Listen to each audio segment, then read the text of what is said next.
வாசிங்க. இந்த காரியங்கள் நடந்த பின்பு கர்த்தருடைய வார்த்தை ஆபிரகாமுக்கு தரிசனத்திலே உண்டாகி அவர் ஆபிரகாமே நீ பயப்படாதே. என்ன செய்யாத? பயப்படாதே. நான் உனக்கு கேடகமும் மகா பெரிய எப்படி இருக்கிறாரா? இப்ப இந்த இடத்துல ரெண்டு காரியம் இருக்கு. வாசிப்போம், சோதரம் செபித்து ஆரம்பிப்போம். கர்த்தாவே, இந்த வசனத்தில் மறைந்திருக்கிற மன்னாவையும் ஆவிக்குரிய ரகசியங்களையும் நாங்கள் கண்டுகொள்ளத்தக்கதாக, பெற்றுக்கொள்ளத்தக்கதாக, பிறருக்கு இதை அறிவிக்கத்தக்கதாக, அவர்களும் பிரயோஜனப்படத்தக்கதாக நீங்க பேசுங்கப்பா, நாங்க கேட்கிறோம். அருமை இரட்சகர் இயேசுவின் நாமத்தில் ஆமென். அல்லேலூயா. அல்ல நீ சோதரம் பயப்படாதேன்னு இருக்குல்ல, அதுல இருந்து வாசிங்க. நீ பயப்படாதே, நான் உனக்கு கேடகம் என்பது என்றால் என்ன? பாதுகாப்பை பலப்படுத்துவது. எப்படி? பாதுகாப்பை பலப்படுத்துவது. நான் உனக்கு கேடகமும் உனக்கு மகா பெரிய எப்படி இருக்கிறேன்? இந்த இடத்துல பலனா இருக்கிறேன்னா அது கொஞ்சம் சேடிஃபைவா இருக்கும் இல்லையா? அது வந்து ஒரு பாதுகாப்பு அம்சம் இல்லையா? ஆனா இங்க என்ன எழுதியிருக்காரு? இப்ப பலன் அப்படின்னா எதை குறிக்கும்? ஒரு விவசாயம் செய்தால் நல்ல காய் காய்ச்சா பலன், நெல்லு நட்டு விளைஞ்சா நல்ல பலன் இல்லையா? ஒரு கடலை நட்டுருக்கோம், அந்த கடலையில நிறைய விளைஞ்சிருந்துச்சுன்னா அது பலன். அல்லேலூயா. பலன் வேறு, பலன் வேறு. ஆமென். அல்லேலூயா. இந்த வசனம் ரொம்ப வித்தியாசமா இருக்கு, எழுதியிருக்காருல்ல. அல்லேலூயா. இது நடந்த பிறகு என்று ஒரு வார்த்தையும் சேர்த்திருக்கிறார். இது நடந்த பிறகு. அப்ப என்ன நடந்தது என்றால் வாசிக்கலாம். சோதரம், ஒரு 9 ராஜாக்கள் யுத்தம் செய்து கொண்டார்கள். 14ஆம் அதிகாரம் 1-2 வசனத்துல நீங்க வாசிக்க வேண்டாம். 9 ராஜாக்கள் என்ன செய்தார்கள்? யுத்தம் செய்து கொண்டார்கள். 5 ராஜா ஒரு செட்டு, 4 ராஜா ஒரு செட்டு. ஆமென். இந்த 4 ராஜாக்கள் இந்த 5 ராஜாக்களை வீழ்த்தி விட்டார்கள். என்ன செய்து விட்டார்கள்? வீழ்த்தி விட்டார்கள். அந்த 4 ராஜாக்கள் ஒரு வார்த்தை இதுல மென்ஷன் பண்ணப்பட்டிருக்கிறது. வாசிக்கலாம். சோதரம் 14ஆம் அதிகாரம் முதல் வசனத்தை வாசிங்க.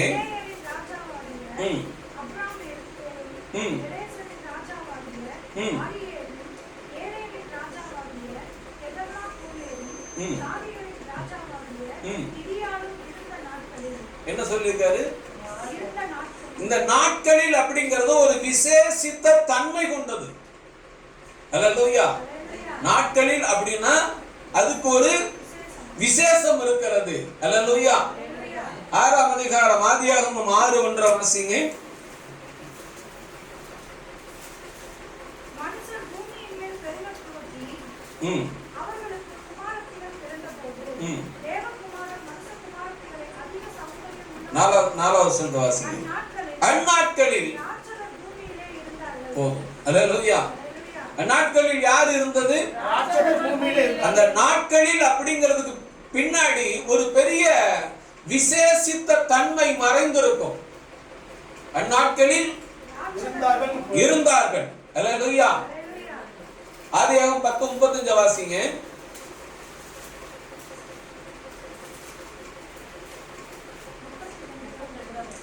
சோத்ரம். ஆதியாகமம் 10ஆம் அதிகாரம் 25வது வசனம்.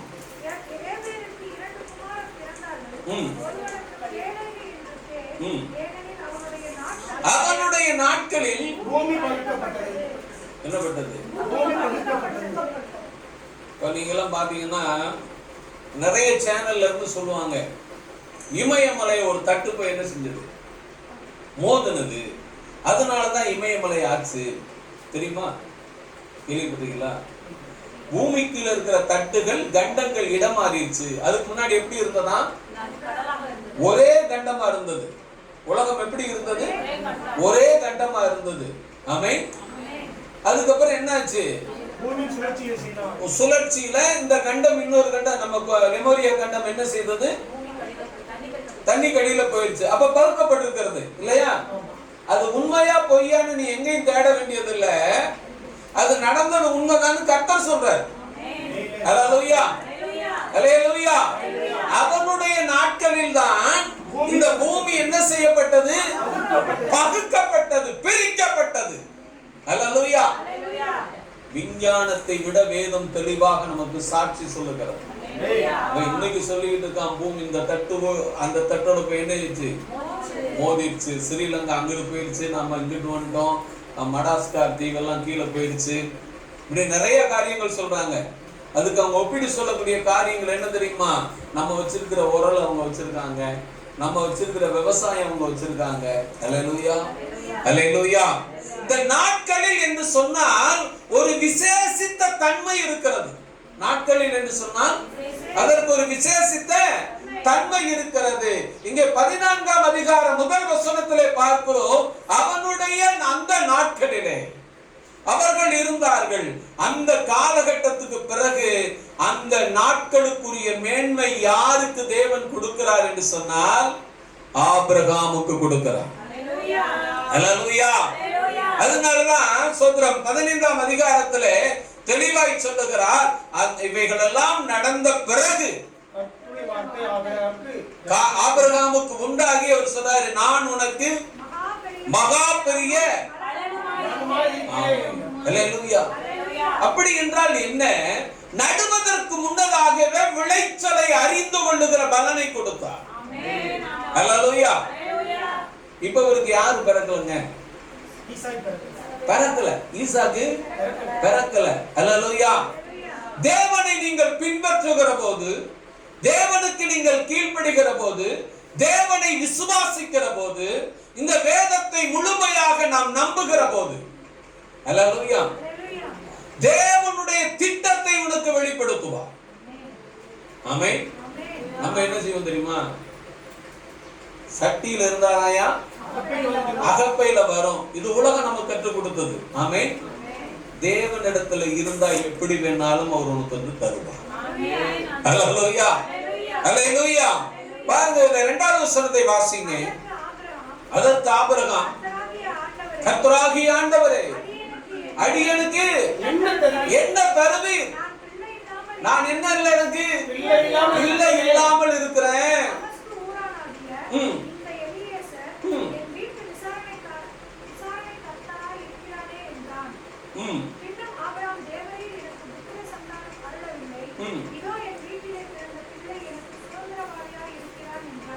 அதாவது நாம என்ன செய்வோம்னா, ஒரு சில விஷயங்களை நாமளே டிசைட் பண்ணி வச்சுட்டு ஆண்டவர்கிட்ட கேட்போம் இல்லையா?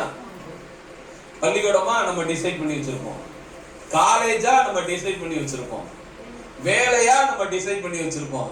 ஆனா அந்த சோதரன் செயல் தேவனுக்கு விருப்பம் இருக்கா? நம்ம என்னைக்காச்சும் கேட்டிருப்போமா? கேட்கவே மாட்டோம். என்ன செய்ய மாட்டோம்? கேட்கவே மாட்டோம். போனதுக்கு அப்புறம் தான் தெரியும் அதுல எவ்வளவு பிரச்சனை இருக்குது, எவ்வளவு கஷ்டம் இருக்குது. வெளியில இருந்து பார்த்தா அது எப்படி இருக்கும்? ரொம்ப தண்ணி பாருங்களேன், பார்க்க அழகா இருக்கும், உள்ள கொடிய விலங்குகள் வாழும் இல்லையா? பாசான் இருக்கும், பல பிரச்சனை. ஆனா வெளியில தெரியுமா? தெரியாது. இப்படி ஒரு சில காரியங்களை ஆபிரகாம் என்ன செய்தாரு? ரெடி பண்ணி வச்சிருக்காரு. எலியாசர் ஆல்ரெடி எனக்கு செலக்ட் ஆயிட்டான். அல்லேலூயா, அல்லேலூயா. தேவனுடைய திட்டம் என்பது நீ நினைக்கிறபடி அல்ல, நீ நினைக்கிறபடி அல்ல. நீ தேவனை விசுவாசிக்கும் போது அவர் நினைக்கிறபடி உனக்கு சொல்லிக் கொடுப்பார். அல்லேலூயா. அவர் நினைக்கிறபடி என்ன செய்வாரு? உனக்கு சொல்லிக் கொடுப்பார். உனக்கு நடக்க போகிறதை தேவன் உனக்கு அதை முன்னறிவிப்பார். அல்லேலூயா. ஏன்னா ஆபிரகாமுடைய காலம் வித்தியாசமான காலம். ஏன் அப்படின்னு கேட்டீங்கன்னா, சோதரம் ஒரு பக்கம் ராட்சதர்கள் இருந்தார்கள், இருந்து கொண்டும் இருந்தார்கள். எப்படி இருந்தார்கள்? இருந்து கொண்டும் இருந்தார்கள். அல்லேலூயா. பூமி என்ன செய்யப்படுகிறது? பகுக்கப்படுகிறது. இந்த பூமியிலே நிறைய மாற்றங்கள் நிகழ்ந்து கொண்டிருந்த காலம். அல்லேலூயா. ஆனால் தேவன் சொன்ன வார்த்தை ஒருபோதும் மாறவில்லை. ஹல்லேலூயா. அடுத்த வசனத்தை வாசிங்க. அப்பொழுது கர்த்தருடைய வார்த்தை அவனுக்கு உண்டாகி, இவன் உனக்கு சுதந்திரவாளி அல்ல, உன் கர்ப்ப பிறப்பாய் இருப்பவனே உனக்கு சுதந்திரவாளியாய் இருப்பான் என்று சொல்லி அவர் அவனை வெளியே அழைத்து, நீ வானத்தை என்ன செய், அண்ணாந்து பாரு, நட்சத்திரங்களை உன்னாலே என்ன கூடுமானால் அவைகளையே எண்ணு என்று சொல்லி பின்பு அவனை நோக்கி, உன் சந்ததி இவ்வண்ணமாய் இருக்கும். அல்லேலூயா. இப்ப இவன் ஒரு திட்டத்தோடு இருக்கிறான். ஆனா தேவனுடைய திட்டம் வேறு விதமா இருக்கு. தேவனுடைய திட்டம் வேறு விதமா இருக்கு. அல்லேலூயா. கல்யாணம் பண்ணி இருக்காரு ஐயா கல்யாணம் பண்ணி இருக்காரு. கல்யாணம் பண்ணும்போது என்ன பண்ணிருக்காங்க, ஒரு ஆடு வெள்ளாடு சீதனமா கொடுத்துருக்காங்க. என்ன ஆடு கொடுத்துருக்காங்க? வெள்ளாடு. அவரு கேட்டு வாங்கியிருக்காரு. என்ன ஆடு வேணும்னு கேட்டதுக்கு என்ன கேட்டிருப்பாரு? ஆணு கேட்டிருப்பாரா பொண்ணை கேட்டிருப்பாரு? ஆமே. இவருக்கு சோதரம் பொண்ணையும் கொடுத்துட்டாரு, வெள்ளாடு பெண்ணாட்டு குட்டியும் கொடுத்துட்டாரு. இவர் பிரேயர் பயங்கரமா இருக்கு. எப்படி இருக்கு? என்ன ஆகணும்? இவருக்கு விருத்தி அடையணும். வீட்டுக்காரமாவுக்கு ஆம்பளை பிள்ளை பிறக்கணும், ஆட்டுக்கு என்ன பிறக்கணும்? ஆமே. அல்லேலூயா. ஜெப ராங்கா போயிடுச்சு. வீட்டுக்காரமாவுக்கு பொம்பளை பிள்ளை பிறந்துருச்சு, ஆட்டுக்கு என்ன செய்யும்? அல்லேலூயா. அல்லேலூயா. நீ திட்டமிடுகிறதை தேவன் செயல்படுத்துகிறவர் அல்ல. தேவனுடைய திட்டத்துக்கு நீ கீழ்ப்படுகிற போது தேவன் அதை செயல்படுத்தி காட்டுவார். அல்லேலூயா. இப்ப பாருங்க, அவன் தேவனை விசுவாசித்தான். அதை தேவன் அவனுக்கு என்ன செய்தார்? நீதியாக எண்ணினார். நீதியாக எண்ணினார். அப்ப நீங்கள் தேவனை விசுவாசிக்கிறீர்களா? இந்த வேதத்தை விசுவாசிக்கிறீர்களா? ஒரு சில பரிசுத்தவான்கள் சொல்றாரு, பகல்ல கூப்பிட்டு காட்டினாரியா அவரு, மேல பாரு நட்சத்திரம் தெரியுது, என்ன கொடுமா, அதெல்லாம் நமக்கு தெரியாது. ஆமென். அல்லேலூயா. கூப்பிட்டவர் கர்த்தர், பார்த்தவர் ஆபிரகாம், அவர் விசுவாசித்தார். அல்லேலூயா. அதை நானும் விசுவாசிக்க எனக்கு உதவி செய்ய மாட்டேன். அல்லேலூயா. அல்லேலூயா. அப்படி விசுவாசிக்கிற பொழுது, சபையை விசுவாசிக்கிற பொழுது உன் குடும்பத்துல தேவன் சமாதானத்தை தருவார். உனக்கு சமாதானம் இல்லாம இருக்கலாம், உன் குடும்ப பிரச்சனையில இருக்கலாம், உன் குடும்ப வறுமையில இருக்கலாம், உன்னுடைய குடும்ப கஷ்டத்துல இருக்கலாம், உன்னுடைய குடும்பம் நோய்வாய்ப்பட்டிருக்கலாம். அல்லேலூயா. அல்லேலூயா. கர்த்தர் சொல்லுகிறார், என்ன செய்வேன் நானே? நான் உனக்கு மகா பெரிய பலனுமாய் இருக்கிறேன். இது அப்ப தெரியாது, நல்லா தெரிஞ்சுக்கங்க. நெல்லு நட்டதையுமே அந்த காலத்துல சொல்லுவாங்க, பயிரை பார்த்துட்டு சொல்லுவாங்க, ஒரு 100 களம் வரும். அல்லேலூயா. ஒரு களம்னா எத்தனை மரக்கா? 12. அல்லேலூயா. 100 களம்னா எவ்வளவு வரணும்? எத்தனை மரக்கா? அல்லேலூயா. ஆனா அதை விட அதிகமா வந்துச்சுன்னா அது ஆசீர்வாதம். அல்லேலூயா. ஏன்னா இது கண்ணுக்கு தெரியாதான் பலன். அல்லேலூயா. நான் உனக்கு மகா பெரிய பலனுமாய் இருக்கிறேன். அல்லேலூயா. சோதரம். 8வது வசனத்தை வாசிங்க.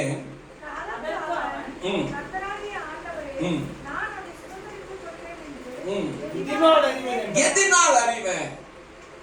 நீ தேவனை விசுவாசித்தால் அதற்கான காரியங்களை தேவன் செயல்படுத்தி காட்டுவார். அல்லேலூயா. சபையை விசுவாசிக்கிறீங்களா? கர்த்தரை விசுவாசிக்கிறீங்களா? வேதத்தை விசுவாசிக்கிறீங்களா? நான் படிக்கவே இல்லை, ஆனாலும் விசுவாசிக்கிறேன். அதுதான் விசுவாசம். அல்லேலூயா. அல்லேலூயா. சோதரம் 13வது வசனத்தை வாசிங்க. அப்பொழுது அவர் ஆபிரகாமை நோக்கி, உன் சந்ததியார் தங்களுடையதல்லாத அந்நிய தேசத்திலே பரதேசிகளாய் இருந்து அத்தேசத்தாரை சேவிப்பார்கள் என்றும் அவர்களால் 400 வருஷம் உபத்திரவப்படுவார்கள் என்றும் நீ நிச்சயமாய் அறிய கடவாய். இவர்கள் சேவிக்கும் ஜாதிகளை நாம் நியாயம் தீர்த்து பின்பு மிகுந்த பொருட்களோடு புறப்பட்டு வருவார்கள். கரங்களை தட்டி கர்த்தருக்கு நன்றி செலுத்துவோம். அல்லேலூயா. நீ விசுவாசித்தால் தேவன் உன்னை ஆசீர்வதித்தே தீருவார். ஆமென். அல்லேலூயா. சபை நிரம்பும் விசுவாசிங்க, சபை நிரம்பியே தீரும். அல்லேலூயா. உன் குடும்பத்துல சமாதானம் வரும்னு விசுவாசிங்க, வந்தே தீரும். அல்லேலூயா. அல்லேலூயா. உன் கடன் கட்டப்பட்டு தீர்க்கும் என்று விசுவாசியுங்கள். அதை கட்டி முடிக்க தேவன் வானத்தை திறப்பார். அல்லேலூயா. அல்லேலூயா. ஏன் அப்படின்னா இங்க தேவன் அதை செய்து காட்டுகிறார். அல்லேலூயா. அடுத்த வசனத்துல சொல்றாரு, நீ சமாதானத்தோடு உன் பிதாக்களோடு சேருவாய். அல்லேலூயா. இது உனக்கு சொல்லி இருக்கேன், ஆனா நீ பாக்குறதுக்கு வாய்ப்பு ரொம்ப கம்மி. புரியுதுங்களா? இன்னும் யார் பிறக்கல? ஈசாக்கே பிறக்கல. இப்ப என்ன சொல்றாரு? ஆபிரகாமுக்கு அடுத்து ஈசாக்கு பிறந்தாச்சு, ஈசாக்கு அப்புறம் யாக்கோப் பிறந்தாச்சு, யாக்கோப்புக்கு அப்புறம் 12 கோத்திரம் பிறந்தாச்சு, 12 கோத்திரமும் எகிப்துக்கு போயாச்சு, எகிப்துல இருந்து அவங்க வளர்ந்தாச்சு, அங்கிருந்து புறப்புற வரைக்கும் சொல்லிட்டார். எப்படி? அங்கிருந்து புறப்பட்டு வருகிற வரைக்கும் தேவன் வெளிப்படுத்துகிறார். அப்படின்னா ஆபிரகாம் வாழ்ந்த காலம் எப்படி இருந்திருக்குன்னு யோசிச்சு பாருங்க. ஒரு பக்கம் பூமியே ஒருத்தன் பேரை சொல்லி பிரிக்கிறார், பூமியவே பேரை சொல்லி பிரிக்கிறார். இன்னொரு பக்கம் எழுதும்போது சொல்றாரு, இவர்கள் வாழ்ந்த காலத்தில். ஆமென். அப்படி என்றால் அந்த நாட்களுக்கும் அவர்களுக்கும் ஒரு மேன்மை இருக்கிறது. அந்த மேன்மையை அப்படியே எடுத்துட்டு வந்து யார்கிட்ட கொடுத்தார் அப்படின்னா உங்களுக்கும் எனக்கும் சோதரம் சபையிலே இந்த நாட்களிலே கொடுத்திருக்கிறார். அல்லேலூயா. அல்லேலூயா. உன் குடும்பத்துல சமாதானம் இல்லையா? விசுவாசி, கர்த்தர் தருவார். ஆமென். அல்லேலூயா. என்ன செய்யணும்? அதனாலதான் அவன் தேவனை விசுவாசித்தான். தேவனை அது அவனுக்கு நீதியாக எண்ணப்பட்டது. தேவன் முதலாவது பார்த்து ஒரு காரியத்தை சொன்னாரு, சோதனம். அது என்னது? பலன். அல்லேலூயா. அநேக நாளைக்கு பிற்பாடு வர்றதுனால அதுக்கு பேரு பலன். அல்லேலூயா. வாசிக்கலாம். அதே ஆதியாகமத்தின் புத்தகம் 46ஆம் அதிகாரம் 3வது வசனத்தை வாசிங்க. அப்பொழுது நான் தேவன், நான் உன் தகப்பனுடைய தேவன். ஆமென். அல்லேலூயா. நீ எகிப்து தேசத்துக்கு போக என்ன செய்ய வேண்டாம். இப்ப எகிப்துன்னு ஆபிரகாம்கிட்ட சொல்லி இருந்தாரா? சொல்லல. அந்நிய தேசம். அல்லேலூயா. இப்ப இங்கதான் சொல்றாரு, அது எந்த தேசம்னு முடிவு பண்ணி சொல்றாரு. எத்தனை வருஷத்துக்கு அப்புறம்? 200 வருஷத்துக்கு அப்புறம். ஏன் அப்படின்னு கேட்டீங்கன்னா 100 வயசுல ஆபிரகாம் பிறக்கிறாரு. எத்தனை வயசுல? 100 வயசுல ஈசாக்கு பிறக்கிறாரு. ஆமென். அல்லேலூயா. அதுக்கு பிற்பாடு 60 வயசுல யார் பிறக்கிறது? ஏசாவும் யாக்கோபும் பிறக்கிறாங்க. அல்லேலூயா. அல்லேலூயா. இப்ப யாக்கோபுக்கு வயசு 137 வயசுல தான் அது நடக்குது. ஆமென். அல்லேலூயா. 200 வருஷத்துக்கு பிற்பாடு அவர் கேட்கிறார், நான் போகட்டுமா ஆண்டவரே? எகிப்து எப்படி இருக்கும்? இன்னைக்கு மர்மம் நிறைந்த ஊர் தான் இல்லையா? அல்லேலூயா. ஆனா சொல்றாரு, நீ என்ன செய்யாத, பயப்படாத. இது மனிதன் சொல்லக்கூடாது, தேவன் சொல்லணும். யார் சொல்லணும்? தேவன் சொல்லணும். அப்படி சொன்னா கடந்த காலம், நிகழ்காலம், எதிர்காலம் மூணையும் கர்த்தர் பலப்படுத்தி காட்டுவார். அல்லேலூயா. மனிதன் சொல்லுவதெல்லாம் நிரந்தரம் கிடையாது. மனிதன் சொல்லுவதெல்லாம் நிரந்தரம் கிடையாது. இப்ப இங்க சொல்றாரு, நீ பயப்படாத, என்ன செய், எகிப்து தேசத்துக்கு போ. நாங்க உன்னை என்ன செய்வேன்? பெரிய ஜாதியாக்குவேன். என்ன செய்வேன்? பெரிய ஜாதியாக்குவேன். அல்லேலூயா. வாசிக்கலாம். யாத்திராகம புத்தகம் 1ஆம் அதிகாரம் 19வது வசனத்தை வாசிங்க.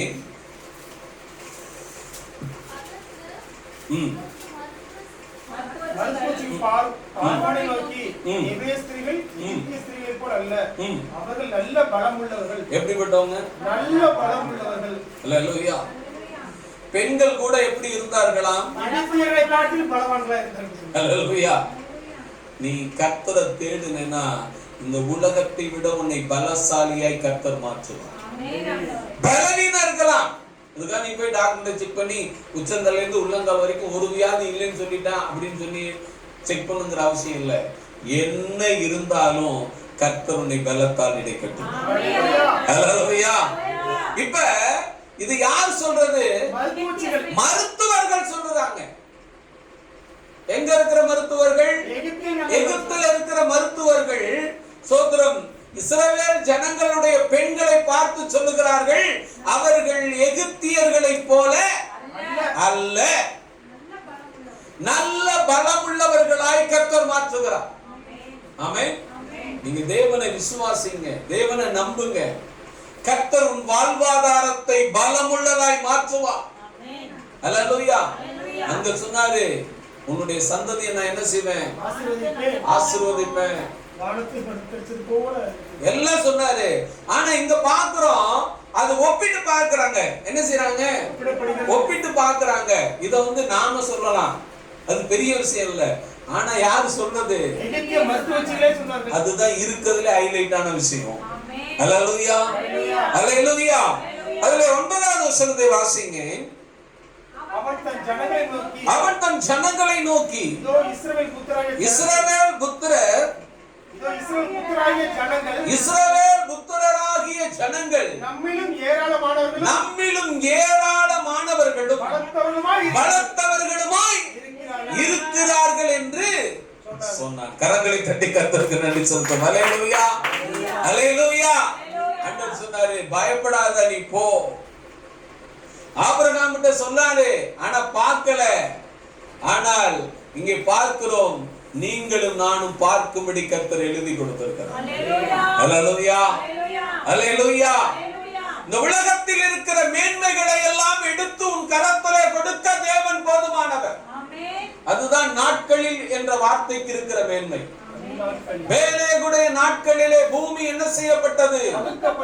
கண்டங்கள் இடம் மாறினதுண்டு. கண்டங்கள் இடம் மாறினதுண்டு. அதுக்கு முன்னாடி பூமி ஒரே கண்டமாக இருந்தது. அதற்கு பிறகு பூமி கண்டமாக பகுக்கப்பட்டது. அல்லேலூயா. அதற்கு அடுத்து பார்க்கிறோம், அவர்கள் வாழ்ந்த நாட்களிலே என்று பார்க்கிறோம். அல்லேலூயா. அதுல ஒரு பேர் இருக்கு பாருங்க, ஜாதிகளின் ராஜா. எப்படி? அல்லேலூயா. அந்த நாட்களில் இருந்த சோதரம் ஆபிரகாமுக்கு அதை அப்படியே கொண்டு வந்து தேவன் கையில கொடுத்துட்டார். இப்ப உலகத்திலே இவர்களை விட சிறந்தவர்கள் இன்னைக்கு வரைக்கும் இல்ல. இன்னைக்கு வரைக்கும் கிடையாதுங்க. ஆமென். ஏன் தெரியுமா? கடல் நீரை நன்னீராக மாற்றி விவசாயம் செய்கிறார்கள். கடல் நீரை நன்னீராக மாற்றி சோதரம் குடித்துக் கொண்டிருக்கிறார்கள். நம்ம ஊர்ல மட்டும்தான் 3 பக்கம் கடல் இருந்தும் தண்ணி இல்லைன்னு சொல்லிட்டு. எப்படி? 3 பக்கம் என்ன இருக்குது? கடல் எல்லாம் இருக்குது. ஆனா என்ன சொல்றான் தெரியுமா? தண்ணி பத்தல. ஆனா அவன் கடல் தண்ணியை நன்னீராக மாற்றி ஒரு ஏரியை வச்சிருக்கான். அந்த ஏரி எப்பவுமே ஹவுஸ்ஃபுல்லா இருக்கும். பாலைவனத்துல இன்னைக்கு விவசாயம் பண்ணிக்கிட்டு இருக்கான். பாலைவனத்துல விவசாயம் பண்ணிக்கிட்டு இருக்கான். அல்லேலூயா. நம்ம கனிமங்களை என்ன செய்யறோம்? எதை பத்தி நம்ம கண்டுக்கிறது இல்ல. அல்லேலூயா, அல்லேலூயா. பாருங்க சோதரர், இன்றைக்கு வரைக்கும் அது இருக்கிறது ஒன்று. ஆனால் இங்க எகிப்தின் ராஜா சொல்றான், அவர்கள் நம்மளை விட அவர்கள் ஜனங்களை நோக்கி சொன்னார். ஜனங்கள் சொல்றாங்க, நம்மிலும் அவர்கள் பலத்தவர்களும் ஏராளமாய் பெருகி விட்டார்கள். எப்படி பெருகுறாங்க? ஏராளமும் விசுவாசித்தாவும் சபையும் வீடு இப்படித்தான் பெருகும். அல்லேலூயா. அதிலே சோதரம் 1ஆம் அதிகாரம் 7வது வசனத்தை வாசிங்க. இஸ்ரவேல் புத்திரர் மிகுதியும் பலுகி ஏராளமாய் பெருகி பலத்திருந்தார்கள். தேசம் அவர்களால் கரங்களை தட்டி கர்த்தருக்கு நன்றி சொல்றோம். அல்லேலூயா, அல்லேலூயா. தேவன் ஒரு திட்டத்தை வைத்திருக்கிறார். அந்த திட்டம் ஒரு நாள் உன் மூலமாக பழுகி பெருகி நிரப்பிய தீரும். அது உன் வீடாக இருந்தாலும் சரி, நீ வேலை செய்கிற ஸ்தலமாக இருந்தாலும் சரி, அல்லேலூயா, நீ ஆராதிக்கிற சபையாக இருந்தாலும் சரி, அதற்கு நான் செய்ய வேண்டியது என்ன தெரியுமா?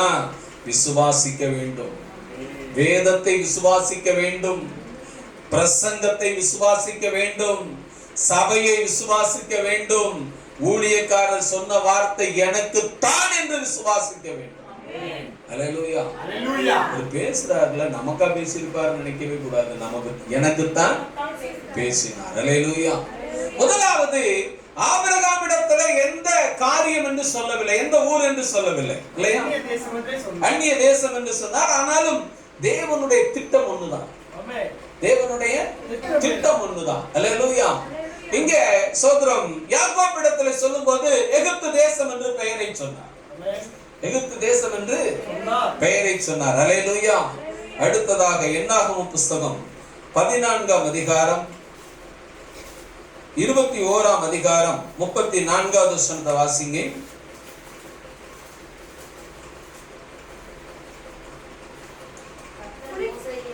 கர்த்தர் மோசேயை நோக்கி என்ன செய்ய வேண்டாம்? அவனுக்கு என்ன செய்யாத? பயப்பட வேண்டாம். அவனையும் அவன் ஜனங்கள் எல்லோரையும் அவன் தேசத்தையும் உன் கையில் என்ன செய்வேன்? ஒப்பு கொடுத்தேன். கரங்களை தட்டி கர்த்தருக்கு நன்றி சொல்றோம். அல்லேலூயா, அல்லேலூயா. யாரை பார்த்து சொல்றாரு? மோசேயை பார்த்து கர்த்தர் சொல்றாரு. இவன் யாரை பார்த்துருந்தா? அப்ப ஜனங்களை பார்த்து. அல்லேலூயா. நாம் பார்க்கிறபடி அவன் பார்க்கல, கூட இருந்தவன் பார்த்த பாருங்க. வேற வாசிக்கலாம். அதே என்னாகமும் 14ஆம் அதிகாரம் 9வது வசனத்தை வாசிங்க. கர்த்தருக்கு விரோதமாக மாத்திரம் கலகம் பண்ணாதீர்கள். அந்த தேசத்தின் ஜனங்களுக்கு நீங்கள் பயப்பட வேண்டியதில்லை. அவர்கள் நமக்கு இரையாவார்கள். அவர்களை காத்த நிழல் அவர்களை விட்டு விலகி போயிற்று. கர்த்தர் நம்மோடு இருக்கிறார். அவர்களுக்கு பயப்பட வேண்டியதில்லை என்றார்கள். அல்லேலூயா. அல்லேலூயா. நீ கர்த்தருக்குள்ள இருந்து பார்த்தாதான் அதை பத்தி நீ புரிஞ்சுக்க முடியும். கர்த்தரை விட்டு நீ உலகத்துல போய் நின்று பார்த்தேன்னா நீ வேற ஸ்டேட்மெண்ட் சொல்லிடுவ. அல்லேலூயா. வாசிக்கலாம். 13ஆம் அதிகாரம் 32வது வசனத்தை வாசிங்க. நாங்கள் போய் சுற்றி பார்த்த அந்த தேசம் குடிகளை பட்சிக்கிற தேசம். நாங்கள் அதிலே கண்ட ஜனங்கள் எல்லோரும் மிகவும் பெரிய ஆட்கள். இப்ப இவனை பலமான ஆள ஆண்டவர் உருவாக்குனது எதுக்கு தெரியுமா? இவனை விட பெரிய ஆள்கிட்ட கொண்டு போய் நிறுத்தத்தான் கர்த்தர் உருவாக்குனார். இப்ப நமக்குள்ள என்ன இருக்கு தெரியுமா? நம்மளை விட கொஞ்சம் தொய்யலா இருந்தா அவனால என்ன செய்வான்? ஏய், நான் யார் தெரியுமா? எப்படி? நான் யார் தெரியுமா? எனக்கு அங்க தெரியும், இங்க தெரியும், வட்டம் தெரியும், சோதர மாவட்டம் தெரியும், மதுரை தெரியும்ன்றோம் இல்லையா? நம்மளோட பெரிய ஆளா இருந்தானா, அண்ணா சாரிங்கண்ணா, பரவாயில்லண்ணா, பாத்துக்கலாம்ண்ணா அப்படின்னு. அல்லேலூயா. ஆனா தேவன் அவனை ஏன் பலப்படுத்தினாரு? ஏன் எகிப்துல அவனை பலவானா மாத்தினாருன்னா, அவன் போகக்கூடிய இடம் எப்படிப்பட்ட இடம் தெரியுமா? இவனை விட பலசாலி இருக்கக்கூடிய இடம். அல்லேலூயா. எப்படி இருக்கிறாங்க அவங்க? எங்களுடைய பார்வைக்கு அவர்கள் எப்படி இருக்கிறார்கள்? பெரியவர்களாய் இருக்கிறார்கள். அடுத்த வசனம். அங்கே ராட்சத பிறவியான ஏனாக்கின் குமாரராகிய ராட்சதரையும் கண்டோம். நாங்கள் எங்கள் பார்வைக்கு வெட்டுக்கிளிகளை போல இருந்தோம். அவர்கள் பார்வைக்கு எப்படி இருந்தோம்? அப்படியே இருந்தோம். அல்லேலூயா. என்ன ஸ்டேட்மென்ட் சொல்றான்? துர்ச்செய்தியை பரப்பினார்கள். அல்லேலூயா. அவன் சொன்னது ஒரு வகையில உண்மைதான். ஆனா அவனை விட நம்மோடு இருக்கிற தேவன் பெரியவர். அல்லேலூயா. அங்க இருந்து ஒரு திராட்சை கொலையை கொண்டு வந்தான்ல, அது எவ்வளவு பெருசா? ஆமென். ஆமென். 2 பேரும் சேர்ந்து என்ன செஞ்சான்? ஒரு திராட்சை கொலையை தூக்கி கொண்டார்கள். அல்லேலூயா. அந்த வசனத்தை வாசிங்க. பின்பு அவர்கள் எஸ்கோல் பள்ளத்தாக்கு மட்டும் போய் அங்கே ஒரே குலையுள்ள ஒரு திராட்சை கொடியை அறுத்தார்கள். அதை ஒரு தடியிலே 2 பேர் கட்டி தூக்கி கொண்டு வந்தார்கள். மாதுளம்பழங்களிலும் அத்திப்பழங்களிலும் சிலவற்றை கொண்டு வந்தார்கள். அல்லேலூயா. ஒரு திராட்சை கொலை எத்தனை பேர் தூக்கிட்டு 2 பேர் தடியில கட்டி. அப்ப அந்த தேசம் விவசாயத்துல எப்படி இருந்திருக்கும்? பலனுள்ளதா இருந்திருக்கும். அல்லேலூயா. ஆள் மட்டும் இல்ல, அந்த இடமும் அப்படித்தான் இருக்கு. பலவான்களாக. ஆமென். தேவன் உனக்கு கொடுக்க போற ஆசீர்வாதமும் அப்படித்தான் இருக்கும். அதை நீ என்ன செய்யணும்? பலப்படுத்திக்க விரும்பணும். அல்லேலூயா. சொன்னா பாத்தியா, அவங்க பார்வைக்கு நாங்க எப்படி இருந்தோம்? வெட்டுக்கிளியே போல இருந்தோம். எங்க பார்வைக்கு நாங்க அப்படியே தான் இருந்தோம். ஆமென். உள்ள என்னவோ அதைத்தான் வெளியில இருக்கிறத சொன்னான். அப்ப உனக்குள் இருக்கிற தேவன் எங்கே? ஆமென். அல்லேலூயா. ஆபிரகாம் கிட்ட பேசினவர் தானே ஈசா கிட்ட பேசினாரு. ஈசா கிட்ட பேசினவர் தானே மோசே கிட்ட பேசுறாரு. ஆமென். அல்லேலூயா. அல்லேலூயா. அவர் சொல்றாரு, நீ அவர்களுக்கு என்ன செய்ய வேண்டாம்? பயப்பட வேண்டாம். பயப்பட வேண்டாம். அல்லேலூயா. என்ன செய்ய வேண்டாம்? பயப்பட வேண்டாம். 21ஆம் அதிகாரம் 33வது வசனத்தை வாசி. என்னாகும்? 21. பின்பு பாசானுக்கு போகிற வழியாய் திரும்பி விட்டார்கள். அப்பொழுது பாசான் ராஜாவாகிய ஓக் என்பவன் தன் சமஸ்த ஜனங்களோடும் அவர்களை எதிர்த்து யுத்தம் பண்ணும்படிக்கு புறப்பட்டு வந்தான். அல்லேலூயா. அல்லேலூயா. இந்த வார்த்தை தாவீது நாட்கள்ல நம்ம பார்ப்போம். அவன் சமஸ்த இஸ்ரவேலு கூட என்ன செய்தான்? யுத்தத்துக்கு போனான். பார்த்திருக்கோமா? அல்லேலூயா. இதுக்கு முன்னாடி இந்த வார்த்தை எங்க இருக்கு? பாசான் தேசத்து ராஜாவாகிய ஓக் என்பவன் இடத்துல இருக்கு அந்த வார்த்தை. அல்லேலூயா. அவன் சமஸ்த ஜனங்களோடும் எதிர்த்து யுத்தம் பண்ணும்படி எத்திரேவுக்கு என்ன செய்தான்? புறப்பட்டு வந்தான். கர்த்தர் மோசேயை நோக்கி நீ அவனுக்கு பயப்பட வேண்டாம். அவனையும் அவன் ஜனங்கள் எல்லோரையும் அவன் தேசத்தையும் உன் கையில் என்ன செஞ்ச? எத்தனை பேர் விசுவாசிக்கிறீங்க? உன் கரத்துல தேவன் அதை இன்னைக்கு தர போதுமானவர். அல்லேலூயா. உன் கையில ஒப்பு கொடுத்தேன். உன்னை சபைக்கு இத்தனை வருஷம் சும்மா கூட்டிட்டு வந்து உட்கார வைக்கல. இவ்வளவு பொறுப்புகளை உன்னிடத்தில் தரும்படி தான் உட்கார வச்சிருக்க. அல்லேலூயா. உன் கையில என்ன செஞ்சேன்? ஒப்பு கொடுத்தேன். அடுத்து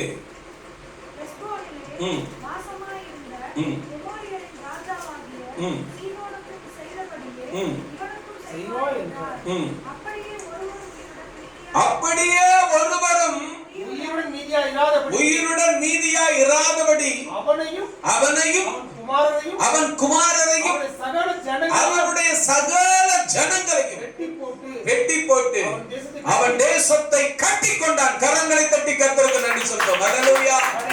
அல்லேலூயா. அப்ப தேவன் உன்னை வளர்க்கிறார்னா எதுக்கு வளர்ப்பாரு? உன்னை விட சின்ன ஆட்களோட நீ இருக்கணும் இல்ல, உன்னை விட பெரிய ஆட்களோடு நீ என்ன வேணும்? ஜெயிக்க வேண்டும் என்று, இருக்க வேண்டும் என்றல்ல, ஜெயிக்க வேண்டும். அல்லேலூயா. அவன் தூங்கின கட்டல் எவ்வளவு பெருசு தெரியுமா? வாசிங்க உபாகம புஸ்தகம் 3ஆம் அதிகாரம் 11வது வசனத்தை வாசிங்க.